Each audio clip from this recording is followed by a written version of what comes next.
Yo, book nerds! I finished reading 3 Willows, The Sisterhood Grows by Ann Brashares.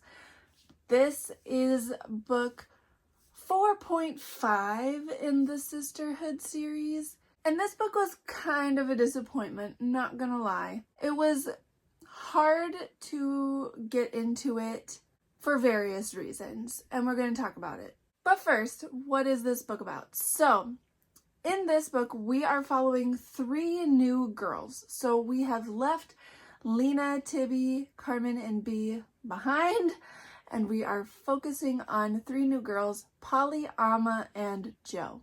The first reason it was kind of hard to get into this book is because in the last book we left the 4 girls when they had just finished their first year of college. So they're older. And then this book begins with the 3 girls just having finished 8th grade. So the jump from adults to kids again kind of jarred me a little bit. There's a definite tone shift, but I tried to go into it with an open mind, thinking, okay, maybe it'll be a little shake up and it'll be refreshing. That's what I went into hoping for. It's not what I got. Also, just structurally, this book is very different from the other ones. There are actual chapters in this book. There's no prologue, epilogue like in the other books, and it's in third person POV. But let's talk about the 3 new girls. So like I said, they had just finished 8th grade. They've known each other since 3rd grade, so not their entire lives like the other 4 girls, but they've known each other since 3rd grade, and they've kind of drifted apart. They used to be really close, and now they're kind of going their separate ways. Jo is dealing with some family struggles. Her brother died a few years back, and her parents have really struggled with that and have separated because of it. They've grown apart. Jo is starting to hang out with a new group of people. They may not be the best influences on her, and she's just really struggling to find herself. Polly has no idea what her family background is. She's not close with her mom at all. She doesn't even know her dad. And Polly is just trying to find herself too. And she decides this summer that she wants to be a model. And because of that, she starts dealing with an eating disorder. And then you have Amma, who is the scholarly one.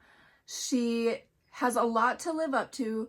Her family moved from Ghana to the US because of her sister being extremely smart and going to college at 16 in the US.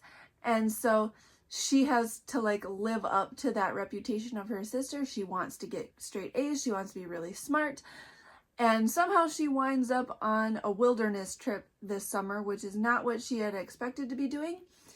And so it's way outside of her comfort zone because she likes libraries, she likes school, she doesn't like being outside. So she's on this wilderness trip where she's hiking and rock climbing and camping. And it's really pushing her outside of her comfort zone. We do get some glimpses of characters from previous books. We get some mentions. We learn that Bee was Jo's soccer coach at one point in time. Polly often babysits Tibby's siblings and Carmen's sibling. And then there are other glimpses of Brian, Effie, and even Lena. The author does try to tie in this book with the others in those subtle kind of ways. There is a character named Jordan in this book. It's a boy, but anytime I see my name, I gotta mention it because it doesn't happen too often. But it's a boy, so whatever. I rarely ever see girl Jordans, but whatever.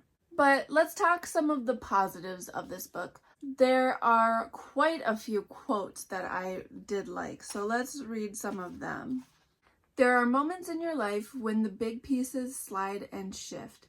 Sometimes the big changes don't happen gradually, but all at once. That's how it was for us. That was the day we discovered that friends can do things for you that your parents can't. I like that quote because there's a definite point in your life where your friends are your whole life. You think your parents don't understand you argue with your parents and you cling on to your friends more. That's a pretty common thing for a lot of kids to go through, I would say. And not that you don't obviously love your parents, but your whole world starts to revolve just around your friends. And that is so specific to like middle school and high school age that I really liked that quote because it kind of captures that feeling. The seeds of the willow are carried by long, silky white strands and widely dispersed on the wind. I like that quote because it kind of captures the essence of this book. These three friends were really close together, and then they kind of drifted apart. The wind spread them out very far. And so this whole story is kind of to see if they can find their way back to each other. There was a quote when Amma is like at the airport trying to find her group that she'll be going on this trip with. And it says, "It was strange to be going all this way from home only to meet strangers." And that was relatable to me because when I was about the same age, I went on a trip to Australia through a student ambassador program, and I did not have my parents with me and I didn't know anybody on the trip. So I was literally like flying across the world with strangers. And so that really like connected with me personally. In this quote, Amma was talking about languages and the languages that she speaks. And she says pretty much, it's a few lines, so I'm kind of just going to give you the gist. But she's talking with somebody and she says that she can speak 5 languages, which is crazy and amazing. But she kind of like talks about how it's pretty normal for her family and where she's from, and how like in the US we only speak one, most people only speak one language, and so like it's just a cultural thing. Like it's so funny, like the American mindset of like learning languages is so different than like so many other places in the world where many people are multilingual. And I wish we were that way. I wish we had a more open mind about learning other languages because other languages are beautiful. But Amma says, in Ghana, most people speak at least 2 or 3 languages. It's nothing special. So like she knows she can speak all these languages and she's like, yeah, it's just pretty normal. But to other people in the US, that's like mind-blowing. Besides the quotes, I guess there are some pretty good themes explored in this book. In Amma's storyline, you get a nice exploration about how putting yourself in uncomfortable situations makes you grow. I've heard some quote about that, like, if you're comfortable, you're not growing. If you want to grow, you need to be uncomfortable. And so like that kind of captures that feeling. She's definitely in an uncomfortable situation. Being out in the wilderness is not her cup of tea. So, and she does grow a lot on this trip. She grows in ways that she would never have grown if she would have just kept what she'd always been doing. Then in Joe's story, you have a nice exploration of grief and how that can manifest. And then you also have exploration of what it means to be a friend. And for Polly, I guess there's a lot of exploration of like just finding yourself and trying new things, and maybe things don't work out and that's okay, but you tried. And it's okay to try things and then try something else and try something else until you find something that you like. Like just because you try something and you fail at something doesn't make it bad. It's a learning experience. In Polly's story, you also have discussion of eating disorders and drinking. So maybe a trigger warning for those topics. But on the flip side of this, I was left disappointed with this book, even with all those positives. I feel like Amma and Polly's storylines were not as fleshed out. They didn't feel very real as characters to me. They just kind of fell flat, especially Polly. Like, she just seemed all over the place. Like, I just couldn't pin her down for real. And because of that, I just wasn't as invested in their stories, which was sad because especially with Amma's story, like, I'm a nature girl, so like I should have liked reading her adventures out in nature, but I just couldn't really get into those 2 storylines.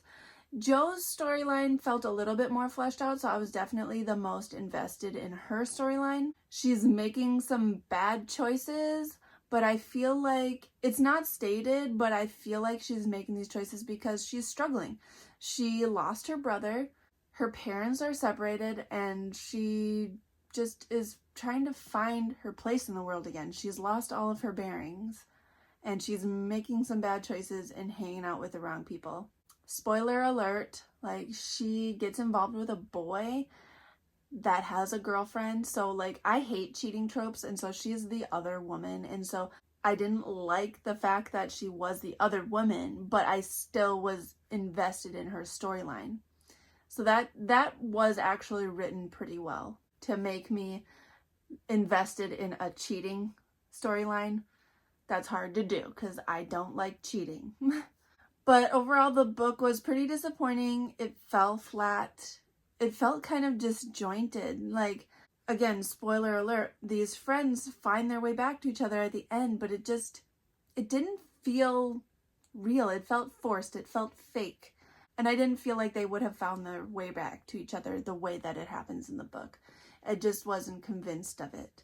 I also think that this book should have just been a standalone on its own. It definitely didn't need to be in the same world as the Sisterhood. I don't think it was ever going to live up to the original Sisterhood. The girls even know that. They know of the Sisterhood. They know of the four friends and the traveling pants. And they like try to emulate them. And they can't because it's not the same. And so this book, just like their friendship, was never going to live up to that original story and the original four girls. And so I feel like it was an impossible task, and this should have just been in its own world, not connected at all, and then maybe it would have had a better chance to stand on its own and be a better book and a better story. It could have been about these three girls separating and finding their way back to each other, and it just could have been about them. Instead, I just kept comparing them to the original Sisterhood, and they just were never going to live up to that. So yeah, it was not what I had hoped for. Was it a terrible book? No, it was not a terrible book. There was a lot of great quotes, a lot of good themes explored, but it just left me disappointed and wanting a little bit more. If you've read this, let me know your thoughts in the comments. I have started the final book of the series, which is Sisterhood Everlasting. I am like nowhere in it yet. It's hard to get back into it because now we're back with the original girls and the original Sisterhood, and so it's kind of jarring after reading Three Willows, because we went from the four to the three girls and now we're going back to the four, and so like it's just hard. And there's a time jump again. This is 10 years later, so they're adults again. I went from reading about 8th grade, 9th grade girls to now almost 30-year-olds. So again, there's a tone shift. So it's taking me a little bit to get into it, but I'm hoping that I can get reinvested in the story. But that's all I have for you guys today. Hit that like button and subscribe to my channel, and I hope you have a great Monday. Thanks for talking books with me.